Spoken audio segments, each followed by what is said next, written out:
Welcome to the Perfectly Flawed podcast. Thank you so much for joining me today. For those that don't know you, would you like to give a bit of an overview of who you are? Sure thing. My name's Ethan Calleja. I'm basically a water baby since birth. Is probably the easiest way to explain it. I've been able to do sport basically my entire life. Grew up in a very sporting family by having two brothers to compete against all the time. So I grew up basically doing swimming my entire life, and then got an opportunity to actually start artistic swimming, which has been able to take me all around the world. Yeah, which is pretty cool. And I mean, I met you through uni games, specifically swimming. And we haven't known each other that long, but I loved your story, which is why I wanted to get you on today. Can you delve into a little bit more how you sort of started in sport and how you sort of transitioned from swimming, and then I know you went into artistic swimming? Yeah, I mean, basically, I got into swimming because my older brother actually started it.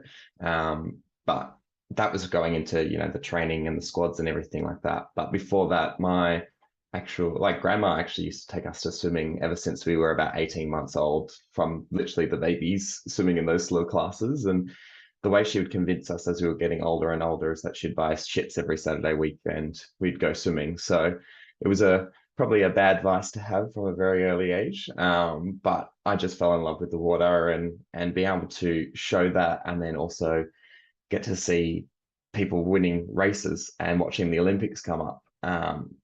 That was really cool to say.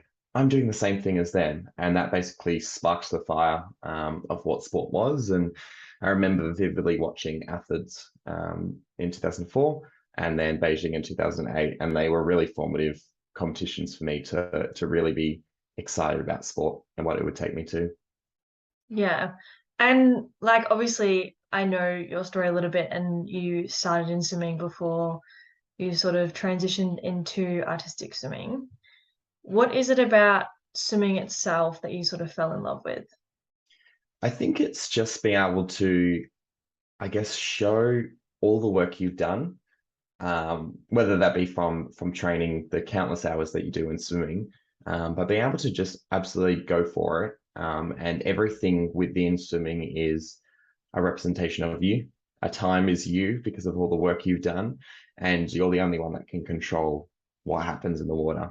As much as you're swimming against other people in a race, really there's not much that's going to impact you from them. And that's what was really cool, because I felt not just in control of what I was doing, but I felt like this is what it's actually, I guess, yeah, all the work I've done, it made it to one point, and the success and the failure of that was something that I guess was addicting. Competing in swimming is addicting. Like, you just absolutely love smashing out those times, and every time you just keep dropping it, even if it's by like a millisecond, it means the world. And I got that on quite early on, starting competitions quite early on after starting squads, and it basically became a habit, and I guess like an addictive drug, which sounds bad, but I mean it. It was something that you love letting take your whole life, you know. Yeah. Yeah, you get like a taste of you're like, oh, I wonder what I can do next. And you're like, oh, what if I do this and I push here and I do this and I change that? And it's like, oh, I wonder what I could do here. And yeah, you say it's Exactly. just so addictive. It is. And it's quite interesting you say that, like, as in saying that, because most people who don't swim don't understand why swimming up and down a black line is addicting. It should be called insane, but it's something that once you've had that taste of it, and I think most athletes in their own right, jumping over, pole vaulting, running, top speed, and throwing a stick into the ground to go super high, you would say that's crazy from an outside perspective, yet they would probably find the same addiction to that sport. Yeah. And water sport to land sport, we're polar opposites. Like Mm, you either love one and hate the other. Like you just don't love both. exactly. Do you have that same feeling when it comes to artistic swimming? It was quite interesting, because how I fell into artistic swimming was not the same pathway as most people who go into a sport get into. Of course, you have your formative years and everything as a kid. You're building up to being into a sport. But my opportunity to go into artistic swimming was after I retired from swimming. So I was getting to the point where I'm an actual adult going into a brand new sport and learning everything. So it was quite interesting that, and especially with artistic swimming being a sort of seasonal sport, in the fact that we only have a couple of competitions per year. We don't have it basically every second weekend, which you would do with swimming, especially when you're young. So every time you get to represent or show yourself, it was very different because it wasn't just a representation of you. You had to work with a team or a partner, and it's about what other people think of you because you're in a sport that has judging, and it's very subjective compared to the objective nature of swimming. So it was really hard to kind of adapt my body or adapt my mind to go, oh, like this is a different way of competing, because every time I'd seen sports that are a bit more subjective that I'd been involved in myself, I didn't see them as a competitive for myself. Like I always enjoyed those sports rather than going like I need to go hard for this all the time. And so it was quite interesting because my first couple of competitions that I had with the artistic swimming, I was like, oh, I don't feel that same energy, or that same buzz, that I did with swimming. But within that first season that I was going to, being able to see the different levels of growth through that and every competition, I was like, oh, okay, I'm starting to get it back again.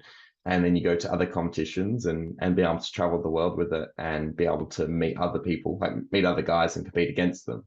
It was like, this is what we do our sport for, because you compete against other people and be able to see the best people in the world compete in your sport. It's life changing, and that's what I remember, like the switch of when I actually got to compete against someone, or a male for the first time. I was like, this is what we're doing the sport for. And so it's really interesting because it was a completely different perspective on how I enjoyed the sport and how I came to it. But yeah, I've been able to pour so much time, love, sweat, and tears into it, based on that. Yeah. Yeah, I mean, I have so many questions that I want to ask, but I'll start with how do you go from, you've retired from swimming, you sort of see, okay, like, yes, that chapter's sort of closed and you're doing different things with your life. How do you mentally wrap your head around the fact that, you sort of close that off and now you're starting, as you say, a brand new sport in adulthood? How do you mentally deal with that, with something so new later on? Yeah, I mean, I like to say retire because I didn't quit, because when you do something for long enough, you're a retiree. I mean, I didn't actually have that long of a transition. So I basically had retired from swimming, and 6 weeks later, I got a call to meet about a possible opportunity.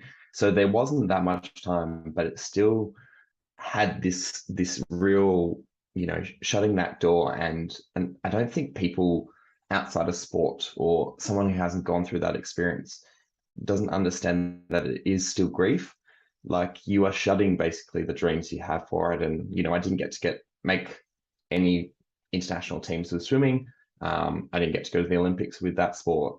And so that's what I was shutting a door on. All the things that I dreamed of since I was 4 years old watching the Athens Olympics games, I basically had to shut that door. And it's quite hard. Like I to be honest, took a very long time to get through it. But I, quit because I didn't fall, like wasn't in love with it anymore.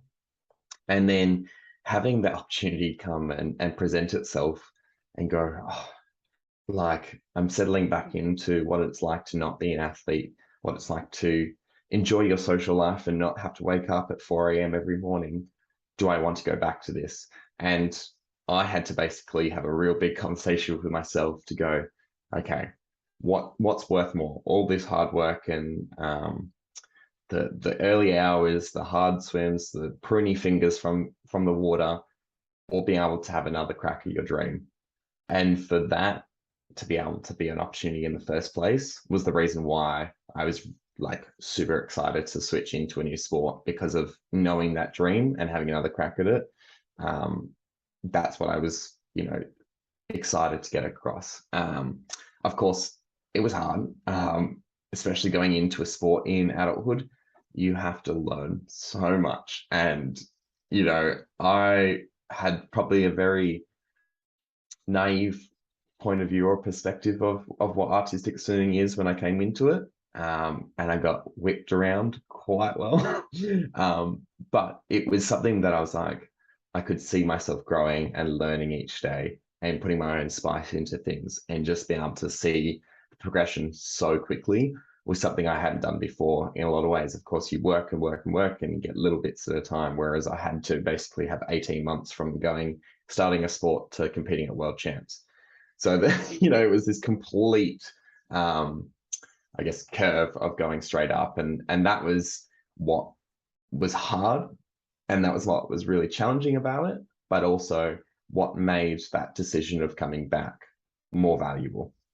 Yeah, and I'm so glad that you said, when you decide to step away from something, that there's this period of grief. Because I think people don't really think about that side of it. Like, yes, you're stepping away because it's a choice that you've made. I mean, sometimes it's not always your choice. Mm. In some cases it is, but even if it is your choice, as you say, there is this period of grief because, you've said you're closing a chapter on all these goals that you thought you might achieve and didn't quite get there, but you have to come to terms with the fact that it's just something that's just not going to happen. Mm.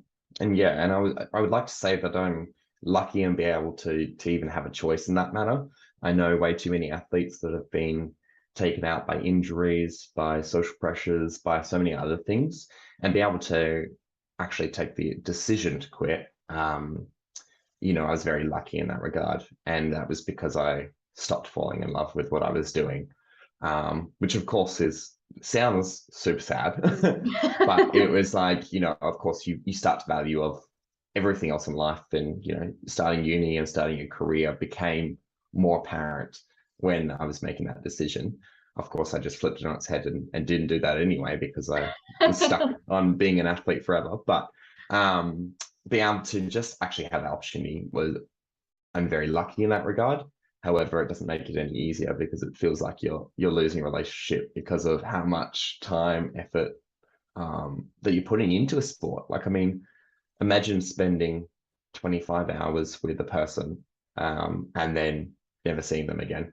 25 hours a week, every week for 13 years, and then just never seeing them again. And that's how it basically feels when you're retiring from a sport, because of course it will be there and you'll see them on social media, you'll see them around, you'll see the sport, but if you're not actually engaging in it, and that's where it's really hard, because you there is this really hard decompression from sport, because there's a lot of focus on getting athletes right into it, but not really on how to get athletes out in a effective or probably healthy way without it feeling like a complete loss, rather than a decision.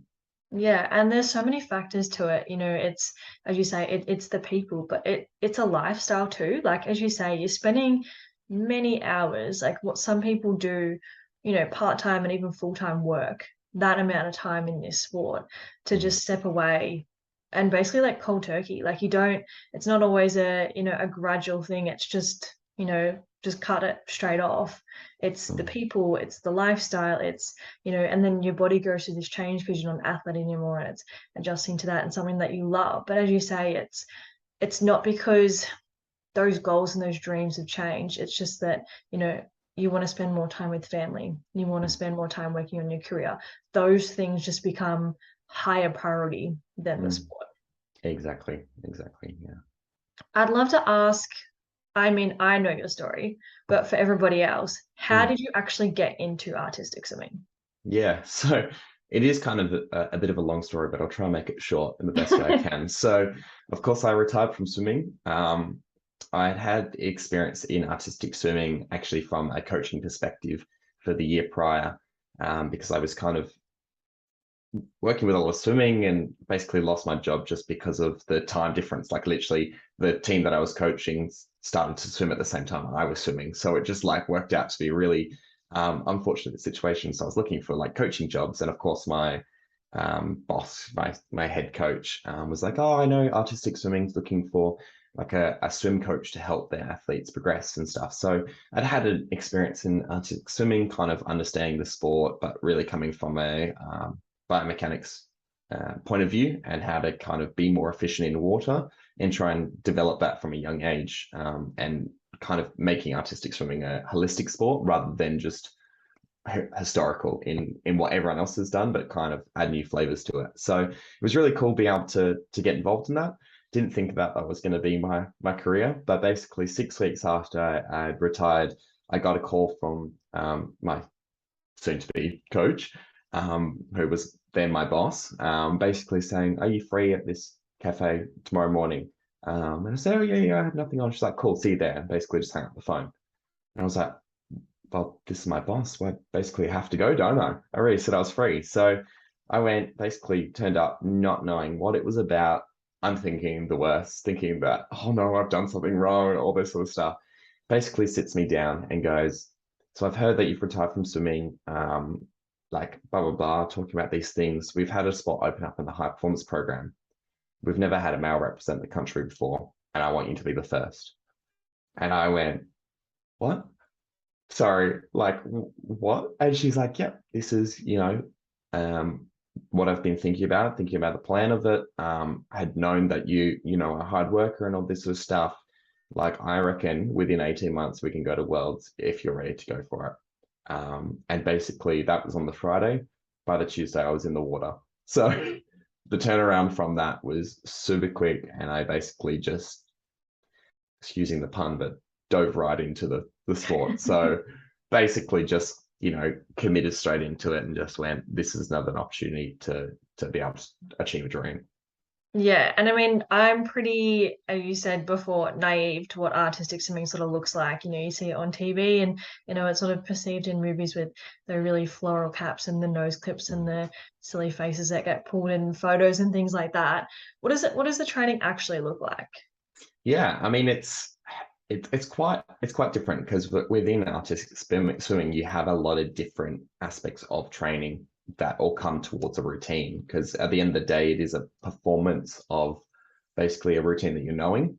So not only do you have to know the music, know the counts, know the movements, but you have to be strong enough to be able to keep that up while also holding your breath. So a lot of our training is keeping up with our swimming, keeping up with routine training, basically consistently playing music underwater, going over and over again of the routine, fixing, polishing. We have a lot of land training where we do a lot of flexibility and strength, and a lot of strength in flexibility. So understanding how you can move your body while under strain. A lot of gym work that we're doing. You have a lot of land drilling, which is basically where you're on land, but you're listening to the music and representing the movements your legs do with your hands. So you're basically standing there going this with your arms and pretending what your legs are doing, so that you have a better understanding of where you can move while also not having to do it in water. So it's a bit more efficient in that way. Um, and then basically there's a lot of breath holding and a lot of breath training that we do within that whole thing. So a typical week would be morning swim, stretch afterwards, gym, and basically repeat that 5 to 6 times a week. So it's quite an intensive training, and a little bit longer training sessions that we were doing for swimming. Of course, we're not going absolutely max for 4 hours straight in the water, but being able to intermittently change those, yeah, it's quite a different aspects of training than what I had before. Oh, definitely. And Mm. obviously, you said there's a lot of breath work.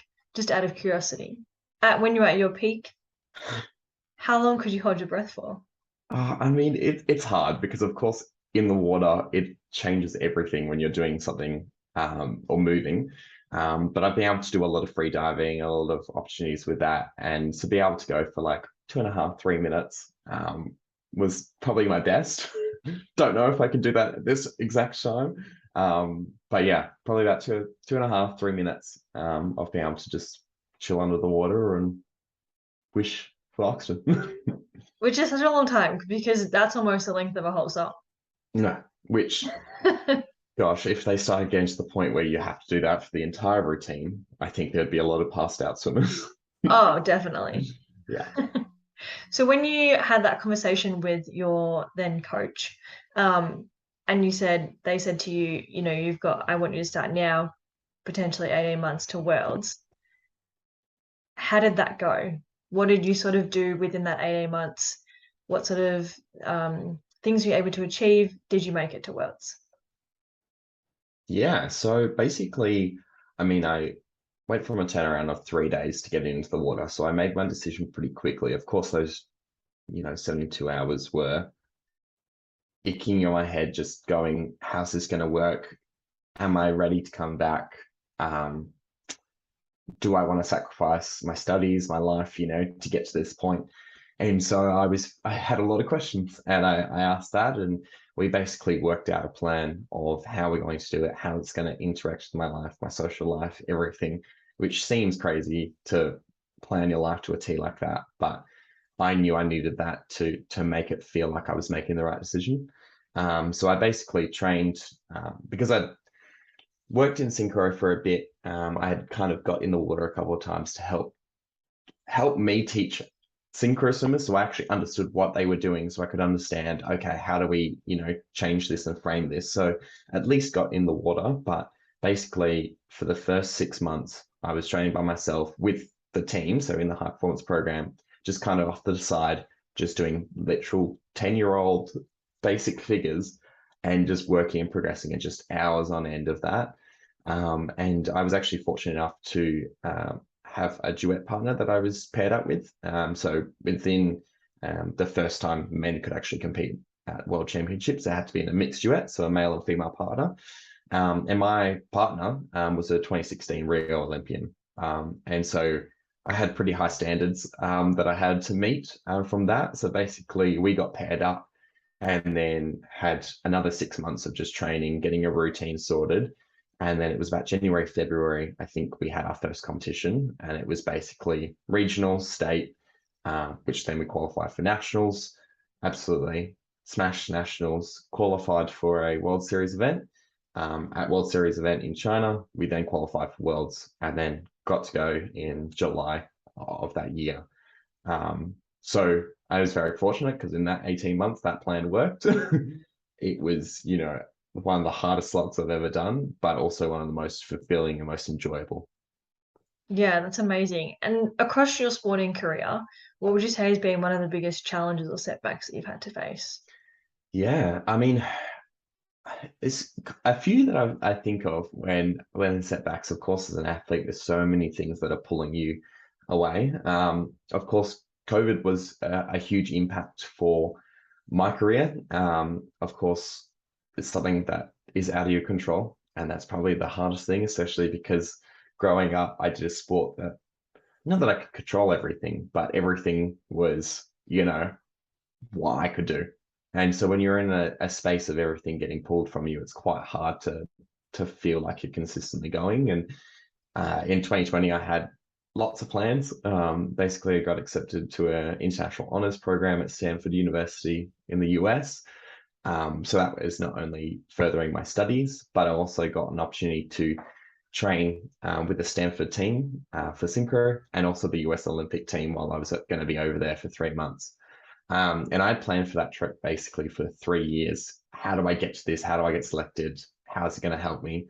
And that all basically just got shut down because of COVID. And I haven't had an opportunity to go back there since and have the same process for that program because that's now discontinued with that. And so many factors that had it. And it was quite hard because it was one of those things that you have no control of. And it basically limited even me getting to the pool because the majority of pools were closed, and I don't have a pool at home, and there's only so much you can do in a family pool anyway when you're trying to be doing, teamwork and all that sort of stuff. So I'd say that's probably one of the hardest things because of having that lack of control of what you're doing and everything. Yeah. Would you say it was challenging to going from swimming, which is very much an individual sport, to, as you say, you did a mixed duet in synchro? How do you go from being such an individual to then working with someone else? Yeah. I mean, man, it is very hard. My whole aspect of team sports when I was growing up and doing sport, like I did every sport under the sun that I could so I could get more days off school because of going into a sport team. So that was the way I, it's like, oh, let's make a footy team, get a full day for a sports carnival, then come back and it's fine because you can't get in trouble for it. So I did all team sports, but I always looked at team sports as a joy and a passion of sport and loving it. rather than this is like go, go, go, this is competitive. And so it was really hard to make that transition because the way I looked at team sports was if people let me down, it's not the end of the world. It doesn't define me. It's, more of a social thing. Whereas when I got into synchro, I'm like, well, I'm putting my time and effort into it and it is representative of me and you have to rely on someone else. Of course, I was in good company with my partner and the team that I got to train with, and even the coach that was coaching me at the time was, beyond my success levels. But you had to learn kind of how to rely on each other, and even still, like there was things that I brought into the sport that I guess a perspective or a different way of thinking. And so being able to even just translate things in the fact of they would say one thing and tell you, okay, move your legs this way. And my brain went, what? This doesn't, it doesn't make sense. What are you talking about? And be able to actually ask the right questions to get it, I guess, structured in a different way helped not only my partner, but my coach learn so much more about how to do things either more efficiently, just different, or if be able to show something or in a different way. So it had its benefits, but also had its challenges because it's like being in a relationship with someone when you're doing a mixed duet team, because I literally would see my duet partner more than I would see my family or, in a relationship. So it's quite hard when you have that from completely opposite, where, of course, you have a team that you train with, but you're also still competing against most of the people that you're in the water with. And you have a very different look of relying on someone. Yeah. Yeah. And on the flip side of that, what would you say has been one of your biggest achievements in your career? I mean, I think to this day, being able to represent my country is beyond your wildest dreams. That was kind of not the selling point, but the reason why artistic swimming and that journey became so desirable for me, to be able to represent my country, because I didn't get to do that for swimming. I went to nationals so many times at swimming and got into finals and basically top four, but you don't win races if you come fourth. And so I had to go from that to an opportunity where I'm basically paving the way in a sport and be able to take it to the top level. And so, yeah, I think of going to Worlds, and it was, yeah, honestly, the biggest success of my career, because I got to represent my country and, have, because of course, for people who don't know, aquatic sports, world championships are all aquatics. So you have water polo, swimming, artistic swimming, diving all together. So I'm there at the food hall and sitting next to Tom Daly, basically a world-class diver, and he's sitting literally across the table to the right, having a conversation with our team, and then seeing all these like high-class swimmers just like cruising, having normal conversations. And I went, oh, like these are people that I look up to or see, and I'm among them. And so that feeling was probably one of the most successful moments that I've had, Did not you only feel in my career. Yeah, Yeah. did you feel like out of place sitting at this table, like, holy crap, like there is a lot of very like high class athletes here, and I'm just an Aussie bloke who decided to take a leap of faith in synchro, and here I am. Yeah, I mean, of course, imposter syndrome is probably the worst thing that you go through for everyone, and everyone has it for like varying degrees. Um, and there was a point of it, especially in those first couple of days, because of course, Worlds, you go there for, a week and a half because you have to train for it, and then you've got competition and everything. And so I felt that straight away.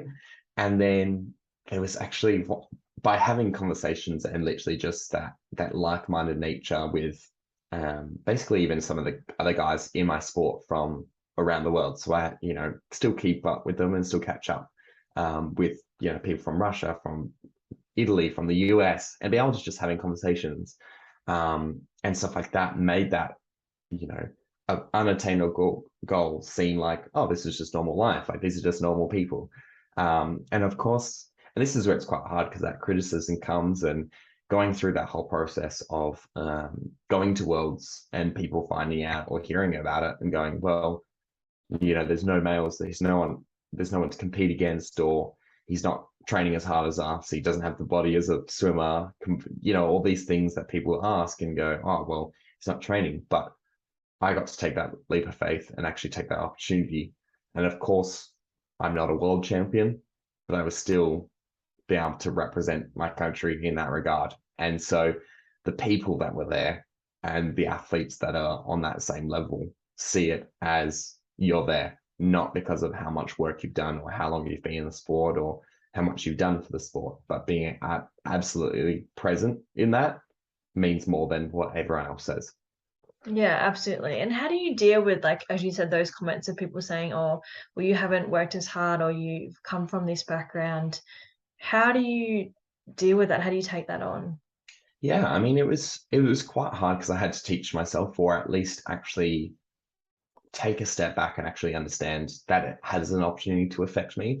Of course, when you have literal media outlets like ABC and we were on Sunrise and be able to have conversations like that, which is super exciting, but also they all come with their own criticism and the comments that make on it and everything, and people going, oh, this is where taxpayers' money goes to, and all that sort of stuff. You go, oh, okay, like, is this going to affect me or how's it going to affect me? And I think by just seeing the opportunity that I've been given and all the work that I've gone into it, doesn't matter what other people say. I literally am in an opportunity to just be able to show what I can do. It's not about, sexual preference, all that sort of stuff of like what artistic sports are seen, and especially men in artistic sports are seen as, and be able to just go, you know what, I work hard as everyone else. I get to show a routine that's pretty cool in some ways, and I get to basically show what it's like to be a man in the sport as well, and be able to know that I have a bit of identity with that makes all basically the criticism just go, well, this is just what they think, not what's actually true to what I'm doing. And you get a very good understanding of what other sports are like anyway. Yes, if you look at Wild Extreme, a bobsled team, they're sitting in a little bobsled for the whole time and just moving over. But you don't see all the countless hours of them training, all the sprint training, the running they do just to get into that. And so it's the different perspective that you get this really good understanding of how every sport's different, and it's just as hard as each other because of how much work people put into and athletes put in. I guess the severity of how hard it is, and especially from the own perspective of artistic swimming, is the support that you get financially and like as in actually developing athletes. The more money in the sport, the easier it becomes to just do your daily day training. So all in all, basically, I got a very good understanding of what other sports involve. And so that just helped me understand, okay, people have other perspectives and it doesn't really matter what other people think. Like, yeah, Yeah. And I mean, with bobsled, if you stuff up, you're in big trouble. exactly. Exactly. And because I've met some wild athletes from all different sports, and you hear some of the stories and you go, yeah, I wouldn't want to do that sport. I don't really want to hell myself. Or like there's a WA athlete. So I'm, of course from Perth, but there's a WA athlete that is a skeleton athlete. And I just went, why would you put yourself through that of going so fast, head first, down an ice track, going around corners? And he goes, yeah, but you basically drown yourself every day. I went, okay, you're right. So we all have our own little vices of how bad our sport can be compared to other people. Oh yeah, it's so different. Yeah. Before you said how you looked up and saw Commonwealth, oh not Commonwealth Games, the Olympic Games of like Athens and Beijing and things like that. Is it interesting, or I don't know if you've thought about this before, but to think that you've sort of paved the way in synchro to be the first male athlete to compete for Australia, that there are other, young boys or even young girls looking up to you and seeing you in that same light now? I mean, it was definitely something that we had conversations about, especially early on, knowing that our sport is very small. However, it has such an impact for that one person. And I always said that at the end of the day, if I can affect one person positively, then I've done my job right. And be able to see some athletes that I've worked with, from my own coaching perspective, seeing them grow and seeing them be able to compete on very different levels, knowing that has an impact is not only honoring, but also kind of crazy because you're just going, I'm just doing my thing and yet it can have an impact on other people. Yet I was in the same boat where people were sowing seeds into my life and giving me opportunities. And I'd see all these people that were on a world-class stage.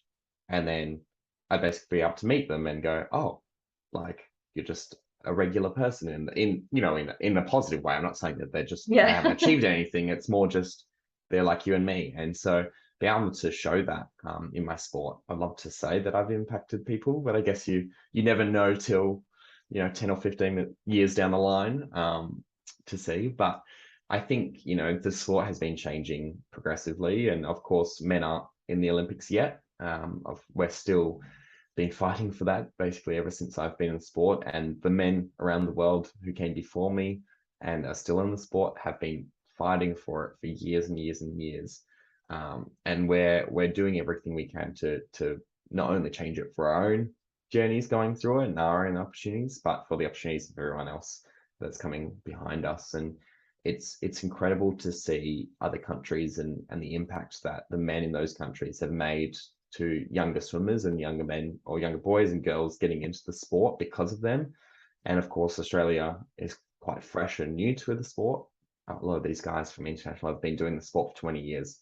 It's been 20 years of impact, and I've been doing it for a whole lot less than that. So, it's not what you see today, but what you see in the future. And if I can make steps or actions, or even just being myself and be able to represent a good athlete or a good model athlete, then I guess that's all I can ask for. And hopefully one day it does spark the dreams in another athlete's life. And hopefully we can see that in our lifetime. Yeah, I really hope so. On a completely different note, do you Mm. have an embarrassing sports story? Oh, does it have to be through artistic swimming or swimming? Anything, Mm. as long as it's sport related and it's embarrassing. Oh, I mean, I would love to say there's too many, but um, I mean, I don't know if the one that, has that little stick in your brain, most swimmers will probably go through this once in their life. When you're waking up at 4 or 5 a.m. for training, your brain is just not working as, quick as it should. Um, and I have had countless training sessions where I hadn't got changed into my bathers yet. And Oh, also I pulled can my see pants where down this and is gone, going. oh, okay, we're going back up. And then I've also had countless training sessions where you forget to tie your bathers. And of course, dive into the water and everyone says more than they want to, especially because a pool is clear water. So I've had, a few of those, and they're always in the morning training sessions, never when you're like mentally active. It's when you're just, feeling like a zombie, not thinking about everything. So I've had a few wardrobe malfunctions, let's say, for that. So I've had that for swimming, and then with synchro, I mean, I don't know if it's embarrassing, but I felt embarrassed through it. It was actually at Worlds, and of course, I'm in a sport where 99% of the population is female, and so as a guy, you're just trying to do your very best to just do your everything like, in your own space. You've got your own guys that you talk to and everything like that. Whereas they're in a sport that they're so used to being around females, so they have no shame, no worries at all. And I was in the change room, in the men's change room. I jumped out of the shower, and the whole Greek artistic swimming team had come into the change room because they were like, screw it. Like they were waiting. The female one got too busy because there were so many of them. So like, we're just going to use this.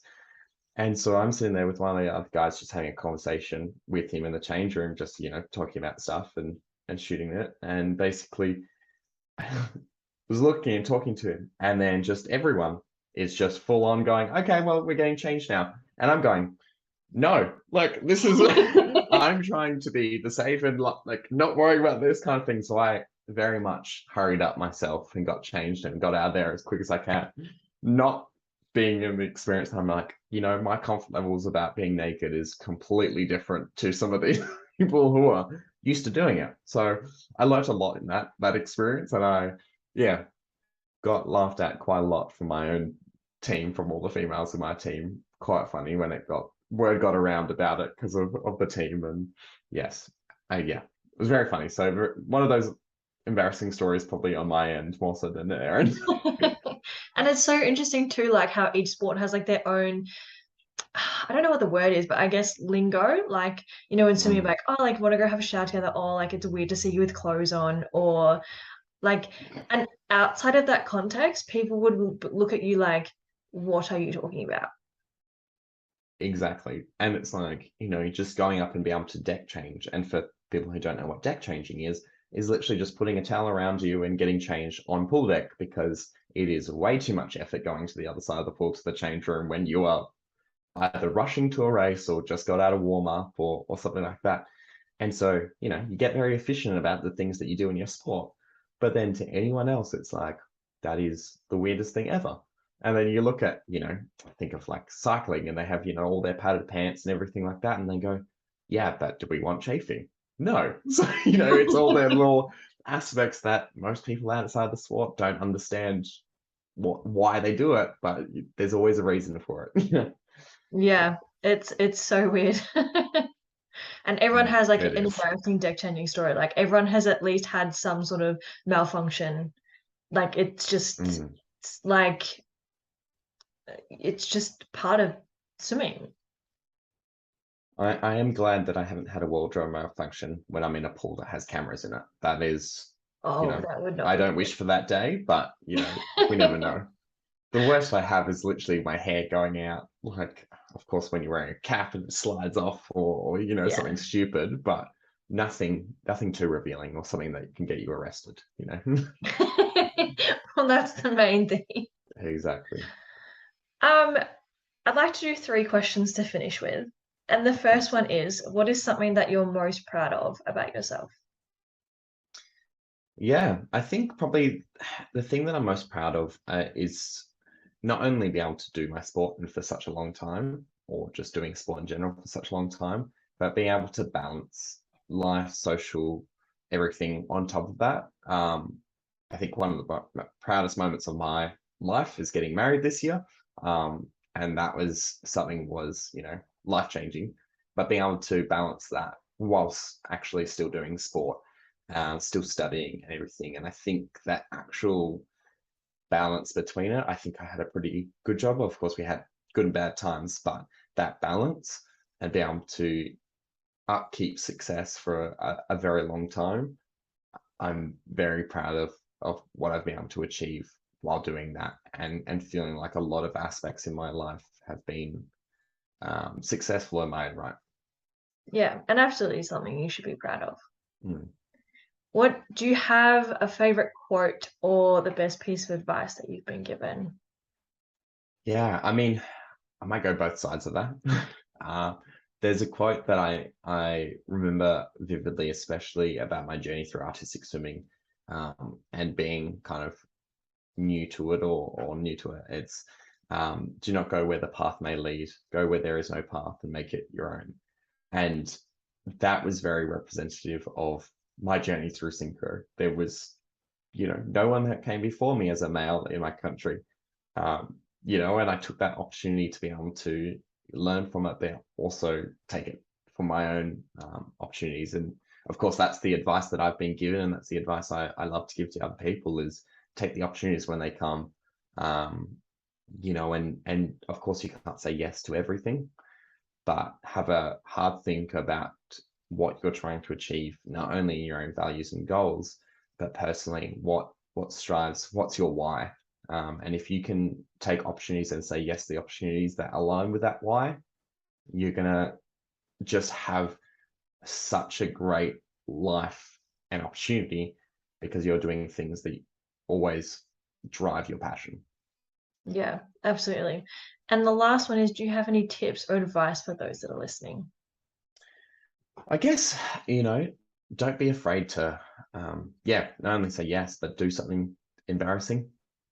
Don't be afraid to do something that's new, that you have no idea what you're doing, and be a beginner again. It's been interesting, like doing, of course, study, and you see all these studies of how incredible kids are with their own passions. And when you see a kid just climbing up a tree, how excited they are to just adventure and be curious. And there's that little inhibition to go, oh, what do other people think about this? Um, of course, kids don't have that. And so be able to take that over into your own life can make you just enjoy so much more. I always think of that thing of you have to grow old, you don't have to grow up. And so being able to chase your dreams and actually have the things that you really care about and have a childlike mindset into it can just make you enjoy and have so much more happiness in achieving your goals, whether you win or lose, if it's success or failure. If you have that mindset, you're going to enjoy it so much more. Yeah, and I think that is really important advice. And I think sometimes we forget, as kids, we're so naive and so oblivious that that can be such a blessing, particularly when it comes Mm. to trying new things. Exactly. I mean, I literally do a sport where I'm, as an adult, doing worse than 8 and 9 year olds in the same sport. And so, I mean, sorry to go on about this, but of course, I'm a little bit more dense than some of the little kids that I was doing with. And so, when you're in a sport where you're meant to be trying to float and I'm there sinking like a rock, it's a very humbling experience. And being Mm. able to get over that as an adult, you get so excited about literally floating and doing little things that kids are going, yeah, this is just my daily thing. And so going through that, oh, it's a once in a lifetime, or not a once in a lifetime, it's a life-changing thing because it's so humbling in being able to learn those new things and have that mindset of, oh, okay, these little wins take me a long way. Yeah, absolutely. Well, thank you so much for jumping on today and sharing your story. It's been so good chatting. Yeah, it's always a great to chat to you, Renee, and I'm very thankful for having me on and being able to share my story. And hopefully, everyone listening has learnt something, or at least got a laugh out of something. That's always the way I like to look at it. Yeah, and even if the only thing they've learnt is to remember to put their bathers on in the morning before swimming. I mean, it's worth to live by. It is.